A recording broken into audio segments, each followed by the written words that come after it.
If your future self could send you one short note about rest, what might it say? That question has a quiet power. It opens a tiny door when everything else feels heavy. Welcome to The Healing Pen, a podcast about the power of creative writing to help you process stress, reconnect with yourself, and write your way through burnout. I'm Corey Janke, Amazon best-selling author, leadership coach, pharmacist, and someone who believes that sometimes the words we put on the page can help us heal the parts of ourselves we've been too busy to hear. If you've been carrying too much for too long, if you've felt emotionally exhausted, disconnected, or just overwhelmed, you are in the right place. Today we're doing a brief practical practice I call the postcard from tomorrow, a short writing exercise designed to soften the edges of burnout and give you one manageable next step to try. A quick story before we begin. A few months back, I found a little handwritten note tucked into a stack of old books, 3 lines in someone else's handwriting, giving themselves permission to take the afternoon off.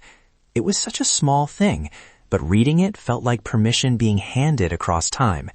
I remember leaning back, and realizing how hungry I was for that kind of simple, believable permission.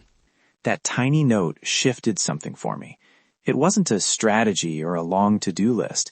It was a small, specific permission that made the idea of rest feel possible. And that's what today's practice aims to do. Use brevity and specificity so your future self can offer you something believable and kind. Let's name what we're up against. Burnout often feels like a fog of decision fatigue. Too many choices, not enough energy, and a constant sense that if you stop, you'll fall further behind. Another common thread is scarcity of permission. You might feel like rest is a luxury you can't afford, or you don't deserve it. And finally, many people tell me they don't know what to do first, so they do nothing. Here's the core idea for today. A very short message from a healed future self can reorient your inner tone. Brevity reduces overwhelm. A single sensory detail makes the future scene believable. And a small, compassionate permission from that future self creates psychological space to try one manageable thing. This practice combines a guided visualization and 2 short writing steps. First, write the postcard you receive. Second, write a brief reply that names one tiny next step. Before we start, a practical frame. Treat this as an experiment. If imagining a future self feels awkward, that's fine. If emotions come up that feel heavy, slow down and write for containment. Name the feeling, breathe, and stop when you need to. This practice is not a deep therapy session. It's a short permission slip and a planning tool you can use again and again. All right, find a pen and a piece of paper if you can, or open a notes app. The tool doesn't matter. The action does. Sit comfortably with your feet on the floor. Take a deep breath in and let it out. Good. Now close your eyes if that feels safe, and gently imagine yourself 5 weeks from now. Not 5 years, 5 weeks. Close enough that it feels possible, far enough that change could have happened. See where you are.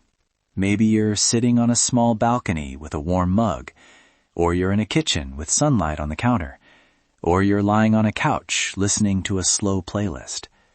Notice one sensory detail, the weight of the mug in your hand, the smell of coffee, the hum of distant traffic. Let that detail make the scene real. Now, imagine your future, healed self writing a short postcard to you. Keep it to 3 to 5 lines. In those lines, they will do 3 things.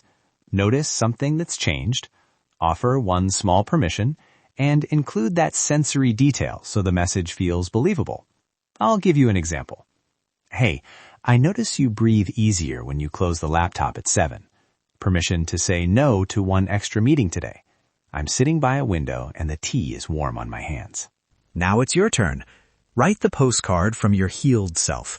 3 to 5 lines, 1 sensory detail, 1 small permission. I'll leave a minute for you to write. No need to be poetic. Honest and specific beats perfect every time. If you're still writing, keep going. If you finished, read it out loud to yourself quietly. Notice how it lands in your body. Does it feel lighter? Does a small, doable option appear? This is where the practice does its work. That short note changes the question from, "What should I do?" to, "What small thing feels like permission right now?" The second part is the reply. In 1 or 2 lines, write back to your healed self. Name one specific, achievable next step you can take in the next 24 hours. Something that takes 30 seconds to 5 minutes. Examples: I will close my laptop at 7 tonight and walk to the mailbox. Or, I will tell my partner I need 15 minutes of quiet after dinner. Anchor it to a time or a place, so it's real. Go ahead and write your reply now. Keep it tiny. If emotions come up, write them down briefly and then return to the step. This is about small, steady movement, not dramatic overhaul. When you're done, fold the postcard, or save the note somewhere you'll see it, on your bathroom mirror, your desk, or the top of your planner. That small physical cue will help the permission stick. If you like, repeat this practice once a week to refine what feels workable and kind. A few quick reminders before we close. You do not need perfect words. You just need honest ones. Small steps compound. If today's next step doesn't work, that's data, not failure. Come back, write another postcard, and try something even smaller. If this practice landed for you, I've created a downloadable postcard template and a short prompt list you can find at CoreyYonke.com. Visit the site to download the template, print it, or use it on your phone. And if this episode helped you feel even a little lighter, please subscribe, share the show with someone who needs it, and consider leaving a review. That helps more people discover this gentle place to start again. Thanks for spending this time with me on the Healing Pen. Before you go, here's your reminder. You do not have to have everything figured out to begin healing. Sometimes clarity comes after the writing, not before it. If you're ready for deeper support or more practical prompts to move from burnout to breakthrough, visit CoreyYonke.com to learn more. Until next time, take a breath, pick up the pen, and trust that even a few honest words can begin to change the story. If you want a better life, you have to write yourself a better story. I'll see you next time on The Healing Pen.